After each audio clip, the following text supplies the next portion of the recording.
എല്ലാരും ഹാപ്പി ആക്കി നടക്കുന്ന ബ്രോന്റെ ഉമ്മാനും ഉപ്പാനെയും പോയി കാണും ബ്രോ. അവർക്കത് സന്തോഷമാവും, അവർക്ക് സന്തോഷം ആവും. പബ്ലിക് ആക്കണ്ട, അവരെ ബ്രോനെ കാണാൻ ആഗ്രഹിക്കുന്നുണ്ടാവും.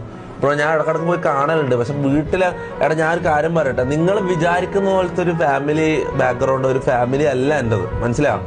നിങ്ങൾ വിചാരിക്കും ഓക്കെ ബാക്കി എല്ലാ ഇതിലും ഇപ്പൊ എന്റെ നാട്ടിലായാലും എന്റെ ഫ്രണ്ട്സ് എന്നല്ല എനിക്ക് അറിയുന്ന ഈ ഫാമിലി അല്ലാണ്ട് ഫാമിലിക്ക് പുറത്തുള്ള ആൾക്കാരുണ്ടാവില്ലേ, നെയ്ബേഴ്സ്, എന്റെ വീടിനപ്പുറത്ത് ഇപ്പുറത്തുള്ള ആൾക്കാർ അല്ലെങ്കിൽ നാട്ടുകാര്, അവരെല്ലാം ഓക്കെ ഞാൻ സക്സസ്ഫുൾ ആയപ്പോഴേക്ക് എന്റെ ബാക്കിൽ നിന്ന് വരുന്നു, ശരി തന്നെയാ, അവരെല്ലാരും എന്നെ റെസ്പെക്ട് ചെയ്യുന്നു, എനിക്ക് ഓക്കെ ശരി തന്നെ. പക്ഷെ എന്റെ ഫാമിലി നിങ്ങൾ വിചാരിക്കുന്ന പോലെ അല്ല. ഞാനിനി 1000 കോടി ഉണ്ടാക്കി എന്ന് പറഞ്ഞാലും ഞാൻ റൊണാൾഡോന്റെ അത്ര ഫേമസ് ആയി എന്ന് പറഞ്ഞാലും അവരുടെ ടേംസിന് ഞാൻ നിൽക്കാണ്ട് ഒരിക്കലും അവര് ഹാപ്പി ആവൂല, മനസ്സിലായി. അവരുടെ മൈൻഡിൽ ഇതെല്ലാം ഹറാമാന്ന് ബ്രോ, മനസ്സിലായി. അത് അങ്ങനെ നിങ്ങൾക്ക് അറിയാത്തോണ്ട് അങ്ങനെ ജീവിക്കുന്ന കുറച്ച് ആൾക്കാരുണ്ട്.